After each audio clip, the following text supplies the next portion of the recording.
Are you guys ready to see that? Yeah! One more time. Are you guys ready to see some of the best actors in video games today? Yeah! All right.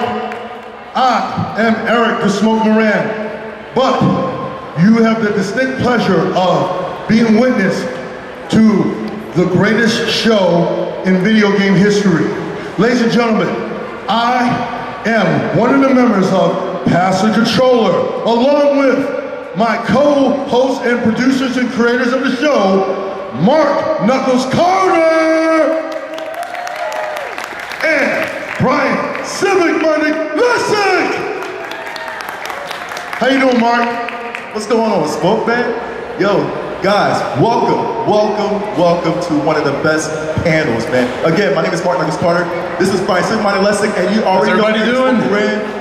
We are Pass Controller, your favorite video game podcast on Facebook. You can follow us on Facebook.com/PC Gaming Show. We are a show once a month, so catch us, man, for all video game geek talk and everything. But Civic, man, they're not here for us, right? I don't think so. I don't think so. We got a great group of actors and actresses in the back. This is so amazing, man. So, when I bring them up one by one, I want you guys to clap and cheer and scream your head off, all right? Let's bring them up right now. First off, we got Sadie Adler, Alex, McKenna.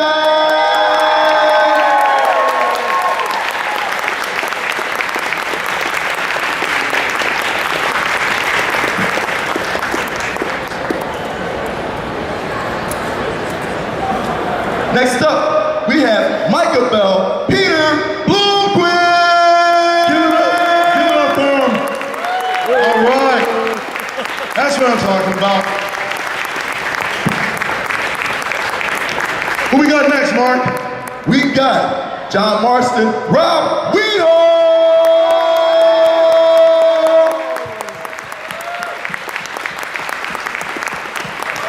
Looking all smoothed out. Look at this guy. Even with a beard, he looks so smooth. Who's Next up, we got Javier Escuela, Gabriel, Sloyer.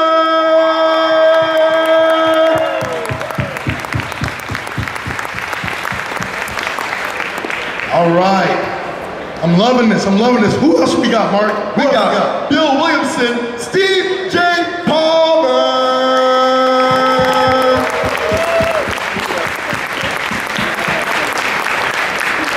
I love that hat. Oh man, we got my man himself, the Dutch Benjamin Byron Davis. Yeah. The man with the plan. All right. And last but not least, we have the man himself, Arthur Morgan, Roger Clark.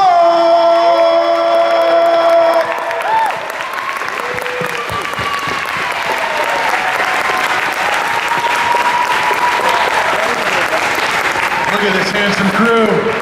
Look at them. Oh, this is awesome, man. Seriously. Welcome, guys. Welcome to the Great Philly Comic Con. How you guys doing the convention so far? Loving it. It's great. Absolutely loving it. We're enjoying it. Yeah, nice. Now, real quick question for those, this is to all of you. For those that don't know you, except for hardcore gamers, of course, give us a background story of your life and career.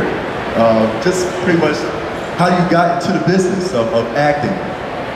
I'll go first. Yeah, thank you. So, hi everyone. Thank you so much for coming. It means so much to us, and it's been amazing. To answer your first question, just the outpouring of love and support from all you guys, and when you take the time to come out here and tell us how much the game means to you, it means so much to us. But anyway, my name is Roger Clark. I've been a professional actor for 19 years. I started out in theater and voiceover, with a little bit of television and film, and I had the pleasure of doing my first video game maybe about a dozen years ago, and they'll all tell you we worked on Red Dead 2 for 5 years, although some of these gentlemen worked on the first one a lot longer than that, and they'll fill you in on that, but thank you for coming. No, thank you. I have to agree with Roger. We appreciate that you guys, the fandom for Red Dead is so intense, and you guys have been coming up to the table, and we love each and every one of you, especially all of you that are cosplaying so wonderfully, and it's made our weekend fantastic and splendid.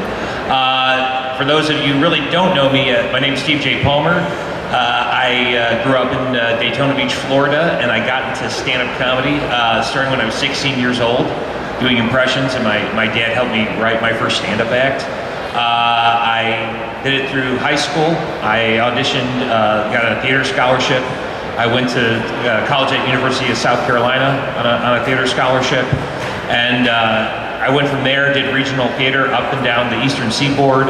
Eventually, in 2004, I moved to Los Angeles, and I basically got acting coaches. Do things like get headshots made, and you audition, take classes, audition, and eventually I auditioned for Red Dead, the original game, on a very rainy night, one weekend before Christmas of 2008. And I got the part of Bill Williamson, and I feel blessed ever since. So that's kind of my story.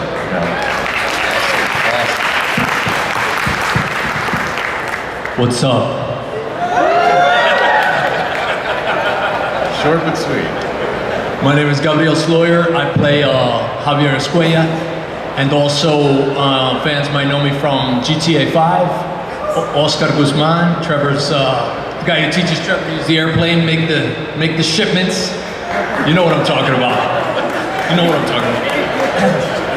Fun fact, my father's an immigrant, just like Javier's an immigrant. His name is Javier, and my grandfather's name is Javier. So that makes me either Gabriel or Javier the Third, depending on how you look at it. And you might also know me from Narcos, Power, recurrings on Power, Limitless, Blacklist, Jessica Jones, some other TV show. Also started in theater. And it's great to be here, like everybody's saying. It's fantastic to meet you guys. Thank you very much. Thank you. I want to say thank you to all of you for being here and really making this weekend special for us. It's really been enjoyable, and thank you for that. I had a commercial agent when I was in Los Angeles, and I had some luck with commercials, but never really had much of a career, and I got an audition through my commercial agent for, they said it was called an untitled video game project. And I thought, it's probably a promo for some video game that's made. And I went to it, and it turned out to be Red Dead Redemption. And so for the last, 12 years, I guess, I've been so happy that I was given that opportunity, even though I didn't know what it was. I went, and it's completely changed my life in such a great way. So if you ever get involved in acting or any kind of whatever you're going for, go. And hopefully it works out for you the way that it worked out for me. Thank you. Thank you. Hi. Thank you all for coming. It's been awesome meeting all of you. It's been such a fantastic experience. All of the hate love that I've been getting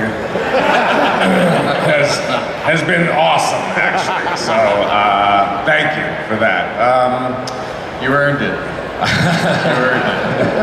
Thanks. But yeah,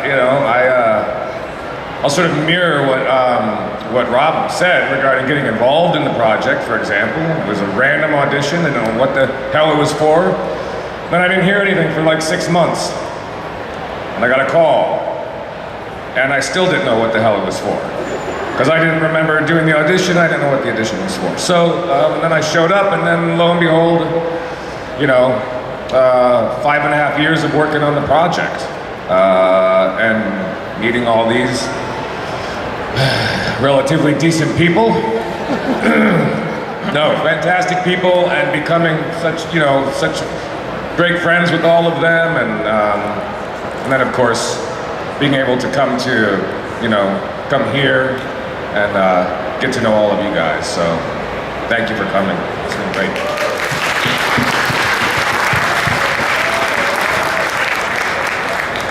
Hi, I'm Alex McKenna. It truly is amazing to be here with this whole gang, because we really do love each other. And to meet you guys, it's been very, very meaningful. So thanks for showing up and coming to see us. And I like hearing what your favorite parts are, and how the game has affected you, because, you know, in reality, we've spent a lot of time together. And I guess I got started in acting when I was very little, doing commercials, and then had my first series when I was 7, and took some time off, went to school, studied other things, and then came back to acting because it's in my blood. I love it. And to echo pretty much what everyone else has been saying, got an audition, had no idea what it was for. They just told me to do some kind of Southern accent, and I was like, all right, I can do that. Came back, then about a month later, was told to show up at a location. Still had no idea what I was doing, and when I saw the Rockstar logo, I completely geeked out because I had played their games, and I was so excited that it started to become clear that I was going to be a part of something. To what degree, I didn't know, and I still didn't know for the first couple years. And then I got to watch my character develop and form real relationships with these guys, and it's been a real pleasure.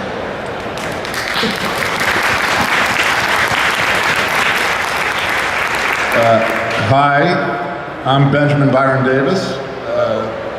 I guess I started acting as a kid, doing children's theater in Boston, where I grew up. Got my degree at NYU, Tisch School of the Arts. Been working in theater and film for 20 years. I booked the first Red Dead, like Rob and Steve both said, at a commercial casting audition. And then that yielded that first game, and then I got the call to do the second one. I was hoping we'd do a good job. I think we've done okay. Thank you. And we were at it so long, some of you might have seen Ant-Man and the Wasp, some of you might have seen the Belko Experiment, but in the time it took for all of us to make Red Dead, I was lucky enough to do 2 other movies that came out, got on video before this game even came out. But I'm real pleased, we all are, to be here with all of you. All the work we did, all the time we put in, it wouldn't mean a thing if it wasn't for you. So thanks for having us. Again, thank you. You know, it's so funny. There's so much talent in one city right now, man. What was it like working with each other? What was it like working at Rockstar?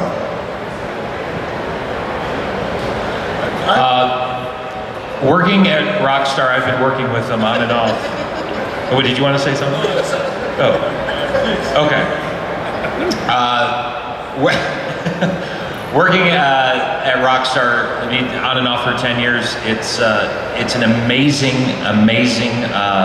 experience that we mostly can't talk about, but it was, I love these guys like family, and we certainly learned so much about ourselves and our characters, where all we had to communicate with was each other. You know, no one knew what was going on but us, in secrecy for a big handful of years. I'd say about 5. And we only had so much time together, everything just kind of permeated through our skins, and we encompassed so much of what our characters became. And that went out through the work. But as you fans know, Rockstar's not going to put forth a product until it is 100% and amazing and pristine. And that's what you got in the end. We work with amazing everyone from the producers, the writers, our fantastic director, Rod Edge. Everything was done in such precision until it was perfect, and we really just had a great time to invest in these amazing characters. Yeah, Awesome. Thanks, Steve. I'll just add to that, man. We slogged away on this project, 5 years. But what was most amazing for all of us, I think, is that we didn't understand there were literally thousands of other people who were working away at their departments, slogging away just like we were, focusing on our tasks. But they were doing their own thing, and none of us properly realized the scope and the magnitude of everyone's hard work until the game came out 5 months ago now. And the way it all just blended and synergized together, really, I think it blew all of our minds. Yeah, I want to add too, real quickly, that the environment that we worked in, we worked for a company that we knew was very good at what they do, but to see them do, each person had their own responsibilities, and but they were also willing and able to help each other out if anybody needed help, and they were all very for each other. Everybody had a common goal, and they worked hard to reach it together. And I think, working in an environment when you know that people are genuinely trying to help each other be better. It's not like a competition thing. It's not a cutthroat thing. It's a let's do this together and encourage each other and be supportive of each other. You can really get some amazing results from that. And I hope that everybody experiences that kind of work environment. I know that it's not likely that everyone will, but I hope that you do, because really amazing things can happen. And you can leave that situation a better person than you were when you went into it. So that was part of my experience. I just add that we're the tip of the iceberg in terms of the number of people that were devoted to this game. And I don't know, we get a lot of attention, but there was 2,000, I think, people working on this thing.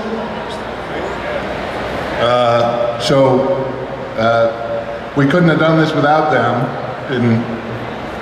Anyway, I just want to... Anyone who's finished the game, you just have to look at the credits at the end of it, man. It goes on for like half an hour. Everyone on that list is amazing.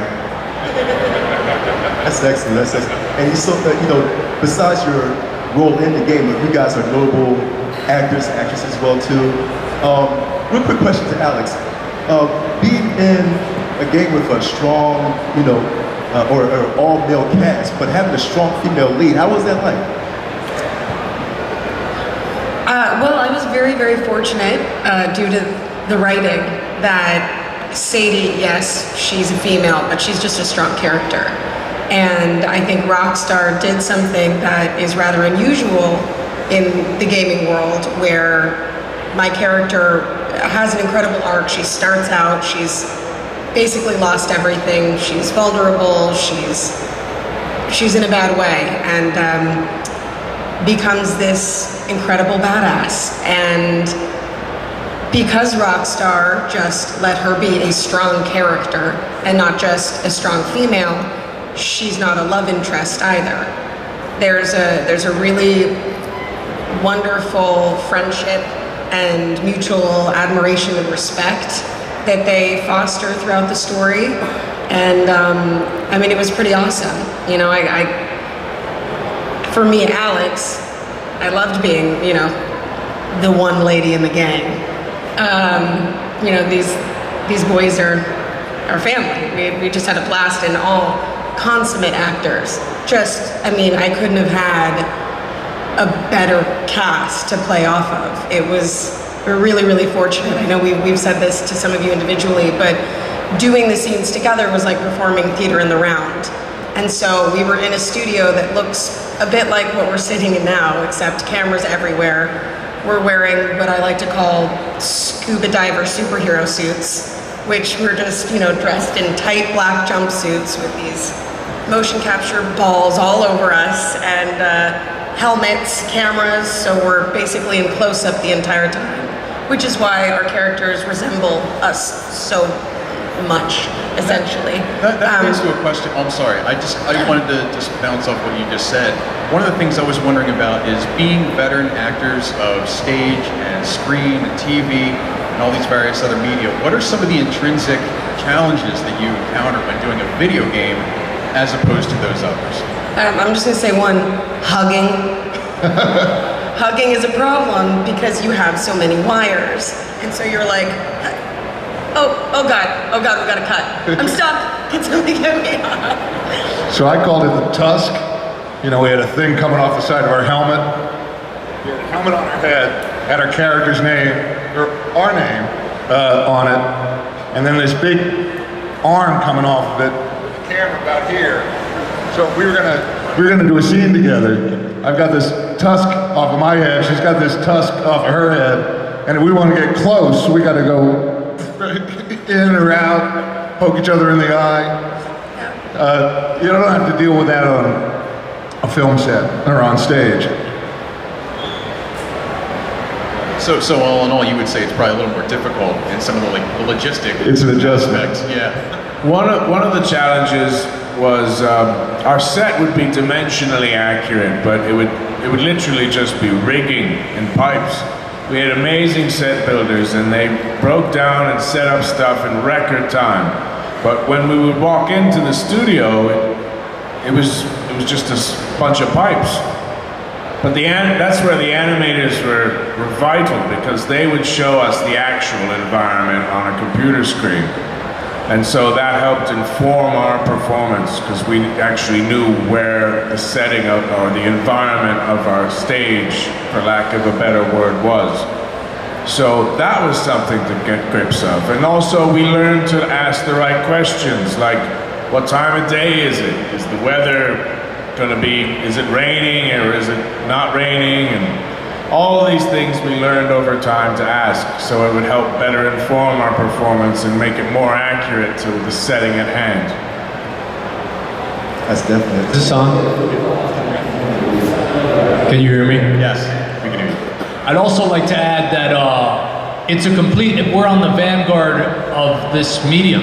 And so the entire presentation of this kind of storytelling, you asked about other types of media, right? TV, film, etc. Yeah. So like you've got something that I don't think can be done in any other medium. You've got the length and the breadth of like a bingeable Netflix series, right? You've got, what is it, over 60 hours of content? I mean, just cutscenes. You've got, but you have the pace of a feature-length film. They're taking their time developing the story, developing the characters, and they have the resources, making it, digital and technologically being able to do anything under the sun of a huge motion picture movie.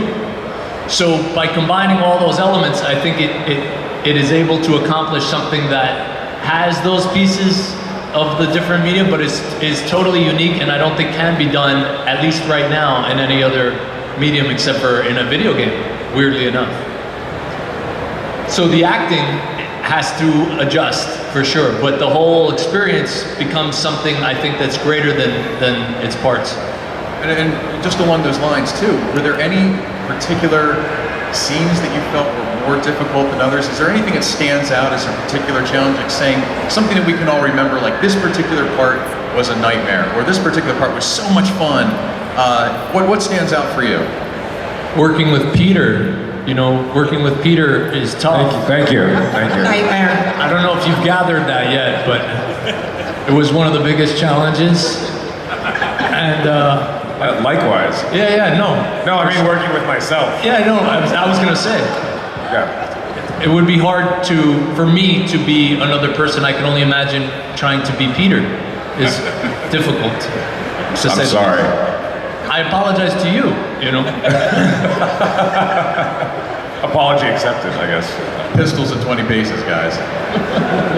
I had a lot of trouble, and I don't know if anybody else experienced this. I don't think that you did as much, but the swimming. Never did. It's just one hand and then the other hand. What was interesting for me, and this kind of, you can piggyback on what Ben and Alex were saying, we're working with these headpieces. a lot of the time, you know, we're doing 90+% of our own performance capture. There's some big things where we had doubles or stunt people, so we could hurt ourselves. But there was one scene early on in the first year of doing it where I think it was one of the scenes. I believe it was in Valentine, if I'm not mistaken. And we were doing an action scene, and I was working with Noshir Dalal, who plays Charles. And if anyone follows him on social media and watches him work out, the man is a beast. And one thing— Watch him eat too. Yes. Oh my God, watching him eat. But one thing in trying to hug a fellow performer in a scene and dealing with that is, if you're doing your own action scene, you need to put an additional like the sponge elastic chin strap on, because if you get hard enough, that could fall off. If you and there was one scene where I was with Noshir as Bill, and he's in front of me, and we were scattering and whatnot, and he didn't see me, and he plowed into me. I'm a big guy. I went flying, and this is before I put the chin strap on. After what happened, they said, no, we're doing chin straps for stuff like this. My headgear went flying off, and I laid down.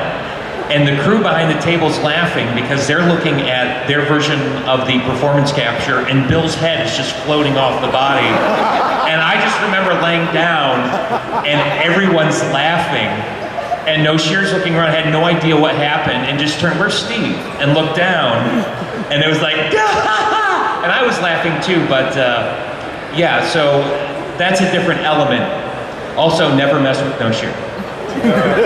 You know, one of the questions I have, what I would like to know, did you expect it to be the phenomenal game, the phenomenal story, getting nominated for all these amazing awards, winning awards, to have people like these great young ladies right here who are dressed like the characters that you brought to life? How does that feel? Stand up, let everyone see you guys. Yeah. Nice. When you see, Yesterday, they were all dressed up for Tahiti.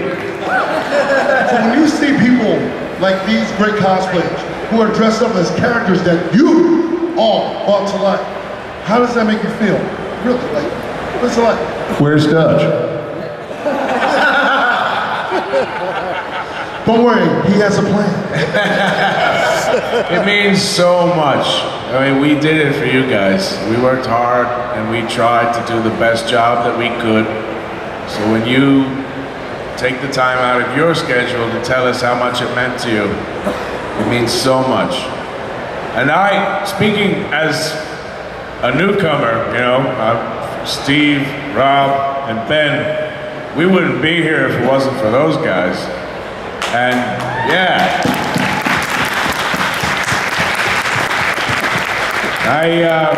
I was nervous, I'm not gonna lie.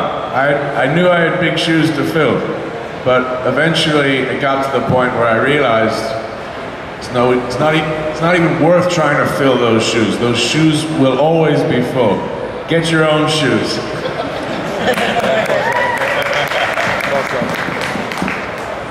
Real quick question, we got a couple of questions before we actually invite the audience to ask some questions to the cast. One question particular to Ben. I know you was involved, besides acting, you was a writer, you was also a director. Is there any advice for those that want to you did so much, but is there any advice for those that want to get into the same field that you do, writing and directing as well? Do it would be the first. I think that a career in the arts is its own reward. And in terms of starting, I think Rob said this the other day, maybe in Kuwait. Don't wait for permission. Just get to work. And I've already seen the art that a lot of you have done. This fan art is overwhelming. But in terms of acting, wherever you live, there's going to be a community theater. Audition.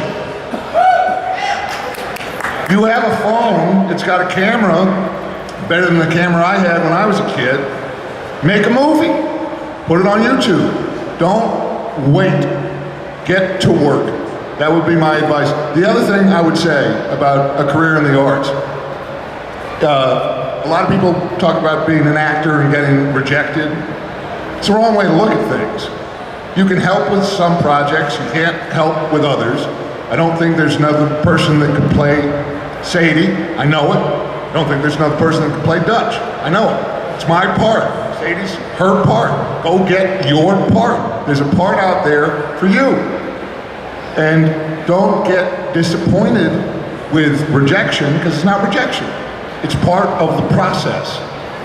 And this is kind of corny, but you know, Dutch always said he had a plan. The plan was to keep moving. And if your career in the arts is not where you want it to be, keep moving. The arts don't owe me anything. The arts don't owe you anything. We owe ourselves to it. So dedicate yourself to it.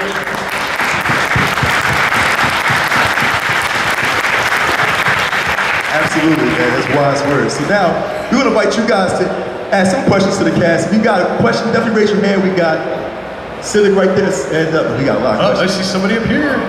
I see somebody up here. They're the bad guy wearing the black hat. This is going to be you. Stand on up, stand on up. Tell us your name and ask a question, please. I'm Sam. My question is, I don't know if you guys are allowed to talk about this or not, but were there any parts that got cut from the game that you wish had not got cut? Excellent question. I'm sorry, did you say there are parts of the game that got cut? Were there any particular scenes that got cut that didn't make it that you would have preferred that were installed in the game? Anything you was left on the cutting room floor? I was really funny most of the time. Nobody knows too. I wonder what happened there.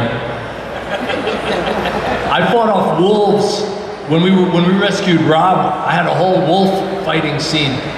I would like to see that. Wouldn't you like to see that? Let's write some letters. See if we can get that back. Also, I don't know if this piece of dialogue came in, but I was talking with Dutch. I don't know, maybe you guys would know better than I do, and it was some kind of meta satire on gaming. And I'm like, Dutch, what's going on? And he's like, yeah, you know how you stick with the arts, you know, I have a plan. And I'm like, it just seems like we're running, and then we stop, and then we run again, and then we stop, and sometimes we pick up things, and then we stop. And I had this whole dialogue about just being in a video game. It felt like I keep running, and then I press pause, and then I stop. I don't know if that made it in, but it was really funny. Nice, nice. All right, we have another gentleman right here. Would you stand up, give us your name, and ask your question, please. Sure, my name's Roy. As far as when you're doing this dialogue and everything, did you guys get the script ahead of time? Because I know when I played the game, Chapter 5 hit me kind of hard. I mean, you know, I've been working very hard, and then Chapter 5 hit. And I played it very early on, so I couldn't talk about it with my friends at work because that was very traumatizing to me. So I wonder how Chapter 5 hit you guys and when you found out about it. What happens in Chapter 5? Come on. We would typically get our scripts about a week in advance when we were doing performance capture, which was most of the job. And then maybe 10-15% of it was in the booth. And then we would get that on the day. But yeah, a week in advance, and we would prepare. Like Steven said, you know, we didn't want to spoil it for any of the fans, so everything was really secretive. So we had no one to talk about it except with ourselves. So we really did a lot of prep work, and we had the luxury of being able to work intensely with each other and getting to know each other's characters and starting to understand the motivations of them.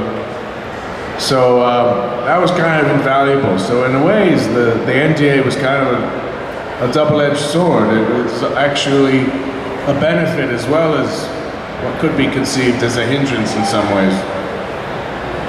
All right, thank you very much. All right, we got another question here. I'm actually asking for my daughter, so it's a question for, well, it's a silly request for Rob and Roger. Would you mind delivering a line in your character from the game? The line from Toy Story that Woody said, There's a snake in my boot. My goodness, I don't remember how I said it. You didn't, Woody. Tom Hanks said it. Toy Story. Are you trying to be funny now? There's a snake in my boot. No, that's the other boot. Yep, there's a spider in the other one. This is probably why it took us 5.5 years to make this game. All right, guys, one more right here. What's your name? What's your question? I'm Patrick, and my question is pretty general. What was the the general consensus and feeling behind the ending, and how it all culminated in that last mission? You know, I'm not gonna. No spoilers. No spoilers. No spoilers. Yeah. Which ending? The end. At the end. The ending of the not the epilogue, the other one. The other ending. There's 3 characters. Real ending. The one with the one with Arthur. I'm not gonna spoil it. Of course. Blomquist. Me and Pete, we worked on that for a while, didn't we? Yeah, we worked in tandem with our two stunt doubles, who were amazing. And the way the animators blended in our performance with the guys, with the work of the stunt guys, was absolutely mind-blowing. But that took a few days, didn't it, man? It was at least a few days, yeah. Yeah, and it was quite physical.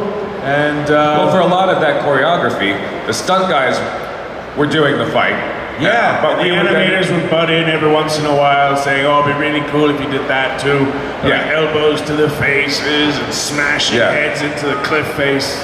And we did we tried to do as much as we could as far as that was concerned. So we always had the face cam, as we mentioned earlier, and the stunt guys had the luxury of just having a skull cap with some, and so they had. Obviously, they were far more athletic, but they also had the luxury of not having the camera pointing at their face too. So they had a lot more mobility, especially as far as the head was concerned. So they could react. Because one of the biggest parts about it is trying to get a punch in the face, jerking your head back. It would more often than not it could jolt the camera, you know? Stunt guys didn't have that problem. All right, we got one more question over here. What's your name? What's your question? Hi, I'm Paul. I was wondering if there's any old Western TV shows, actors, or movies that influenced how you acted with your character. I'm a huge fan of all Westerns, spaghetti, it's the first film genre, really. And I'm a huge fan of Clint Eastwood, but to be honest with you, most of my work was inspired by, I'll say, John Wayne, the dry, sardonic wit that he had, and also Toshiro Mifune, who was an amazing Japanese actor who did a lot of Kurosawa films, some of which were inspired the spaghetti westerns for a few dollars more and a fistful of dollars. But he was able to be dry, wit, funny, scary as hell the next second. I took a lot of pages out of his book as well. I think he's a fantastic performer. All right. One more right here. Stand up, sir. Hey, how you doing? I have a question actually two questions actually, but one for Dutch over here. The first time that I saw the commercials for this game before I actually bought it, they have a big voiceover from you. And I'm hearing this and I'm thinking this is one of my favorite actors. This is Jeff Bridges who did a voice for this game. And I was like, how did they get him to do that? Was that an impression or was that just what you ended up with? I hear from time to time Jeff Bridges. And first of all, being associated with him in any way is an honor. I love Jeff Bridges. No intention whatsoever. I don't hear it. I know people do, but it certainly was not intended. And what's your other question? You guys were talking about the motion capture devices and how difficult they were to work with. At the end of one of the scenes early on in the game, your character Arthur, you're walking around after one of the big events, everybody's having a party and there's music and one of the girls asked you to dance. How did you film that and was it difficult to do that with your motion capture device? Oh yeah, that was Sam Strelitz, fantastic actor, who we all love very much. And I think we did another dance with Joe Armanox, who plays Karen. But dancing wasn't so hard as kissing or hugging. It was a little, and after a couple of years, you get very adept at maneuvering it and having spatial awareness of your partner's head cam as well as your own. So that wasn't so bad. But it was a joy to do with Sam. She's awesome. But there was... Good job, Dutch. Hello? That's not my fault. There's no speaker near me.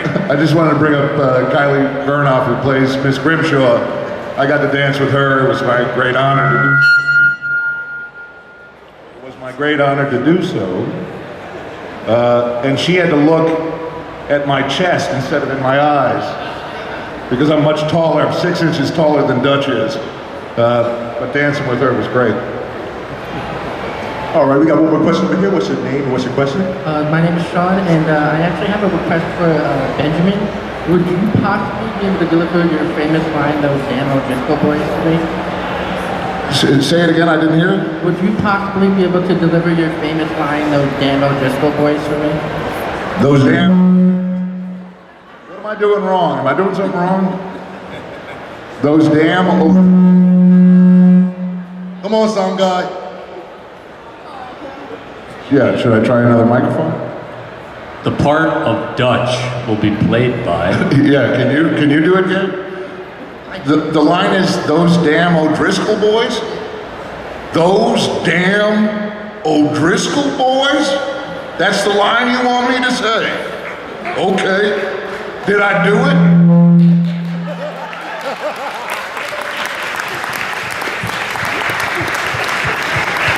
Okay, we have one other question. Come on and stand up.